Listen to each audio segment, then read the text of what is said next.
Hola, ¿qué tal? Mi nombre es Arvizu Gómez Paulo Alberto. Soy del grupo 408 y hoy expondré sobre las expresiones culturales de 1920 a 1940.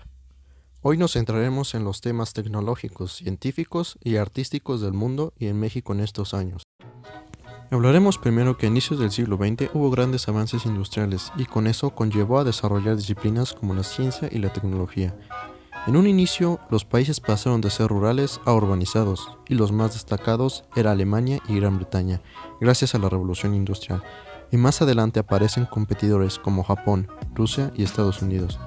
Como anteriormente se mencionaba, a inicios del siglo XX hubo grandes avances científicos, como por ejemplo, el descubrimiento de la penicilina gracias a Alexander Fleming en 1928, la estructura molecular de doble hélice en el ADN por James Watson y Francis Crick en 1958, y en 1935 Robert Watson patenta el radar, dispositivo que sirvió como estrategia en la guerra, y en 1906 el primer dispositivo para capturar las imágenes en movimiento y a color, por George Albert Smith. Estos inventos y hallazgos fueron muy importantes, pero entre las décadas de los 20 y 40 destacó una nueva disciplina que por el momento se desconocía, si era ciencia o no, y esa es la física nuclear. Hablaremos primero de los hallazgos, aportaciones y aplicaciones que se les dieron, que marcaron un antes y un después de la nueva física nuclear. Aportaciones muy importantes como las de Joseph Thomson en 1897, cuando descubre el electrón, y un año antes Henry Becquerel revela que el uranio emitía una radiación desconocida. Fue entonces que, a principios del siglo XX, Pierre y Marie Curie demuestran cómo un átomo emitía radiación, y a este fenómeno lo denominan como radioactividad. Tiempo después, Ernest Rutherford descubre la complejidad de un átomo con núcleo y propone un modelo atómico. Ya para el 1 de septiembre de 1939, Niels Bohr y John Wheeler ponen que el uranio tiene un peso atómico de 235. Esta aplicación se dio 2 días antes del estallido de la Segunda Guerra Mundial. Estos descubrimientos y avances no se quedaron ahí y continuaron su curso, pero ahora en pro para la guerra. Estos archivos quedaban cerrados al público en general y solo la disponía el gobierno y los científicos, en especial el gobierno de Estados Unidos. Una mala decisión del gobierno de la Alemania nazi fue el exiliar a mentes prodigiosas e intelectuales judíos. Algunos de ellos tomaron asilo en Estados Unidos, que apoyaron a este gobierno con el proyecto Manhattan, que fue la creación de la bomba atómica. Este proyecto nació gracias a la invasión japonesa en Pearl Harbor. Es aquí donde la física nuclear entra en su labor. Anteriormente, Albert Einstein, que también apoyó el proyecto, advirtió al presidente Roosevelt que Alemania tendría primero la bomba atómica, y así el 16 de julio de 1945 se inició la primera prueba de la bomba en Nuevo México, para después, el 6 de agosto, lanzar la primera bomba en Japón, Hiroshima. 3 días después, en Nagasaki, Japón, débil, se rinde y con ello el fin de la Segunda Guerra Mundial.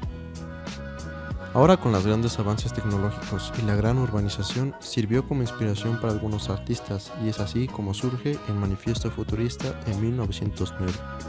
Y este estaba a favor de la tecnología, las máquinas y la velocidad. Se oponía además al pasado y recalcaban que la inspiración provenía de la modernidad, como lo son los ferrocarriles, automóviles, aeroplanos y el transatlántico. Este movimiento artístico se dio principalmente en Italia por Filippo Tommaso Marinetti. Cuando estaba a inicios del fascismo, tuvo como ideas el maquinismo, la violencia, el peligro, además exaltaba la rebeldía, la audacia y la agresividad. Algunos artistas eran Filippo Tommaso Marinetti, Giacomo Balla, Carlo Carrà. Como dato curioso, Marinetti era fascista y además de ser fundador del futurismo, también sirvió como propagandista del fascismo de Benito Mussolini. Llegó entonces Tristan Tzara en 1918 con su manifiesto Dada o anti-arte, y así surge el dadaísmo. Este se opone a la lógica tradicional y acepta la contradicción o el sinsentido, recalcando que no hay por tanto belleza universal, como por ejemplo aceptar que la tecnología llevará un proceso lineal o irreversible, y que el Dada es una corriente abierta a la crítica radical, acercándose a ideas del comunismo y el anarquismo. Algunos artistas reconocidos eran Tristan Tzara, Marcel Duchamp y André Breton. Ya en 1930, André Breton da a conocer el manifiesto surrealista y aunque también fue partícipe en el Dada, no compartía las mismas ideas que Tzara, así que propone uno. Y algunos miembros del Dada lo siguieron, como Salvador Dalí.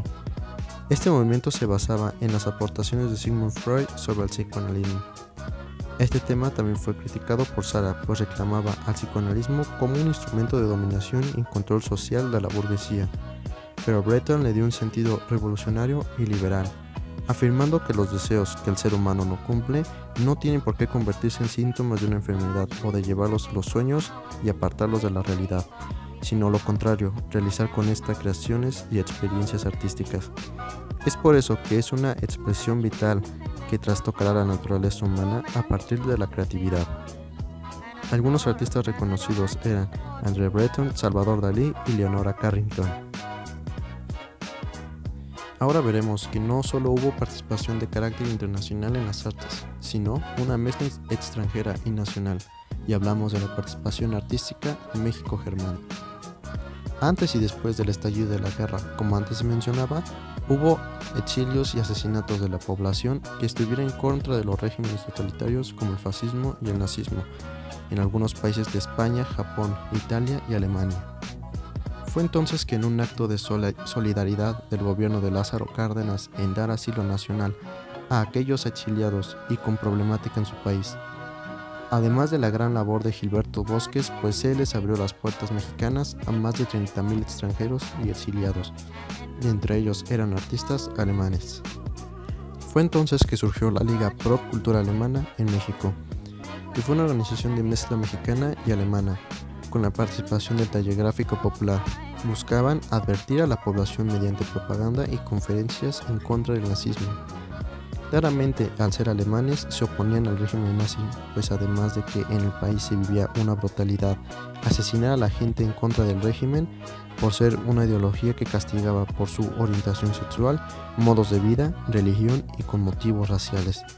Es entonces que los alemanes tuvieron la oportunidad de advertir y divulgar, mediante la técnica del grabado, las intenciones nazi. Además, al ser de carácter comunista, algunos diplomáticos apoyaron la causa como Vicente Lombardo Toledano. Con esto concluimos que las expresiones culturales de 1920 y 1940 tuvieron gran importancia en la tecnología, la ciencia y las artes a nivel internacional y nacional, pues marcaron estas un antes y un después en la historia de la sociedad, con grandes etapas, movimientos y avances tecnológicos. Orientada más a la época bélica, la sociedad se vio afectada por ideologías y las artes mostraban el lado crudo y real que vivía el mundo.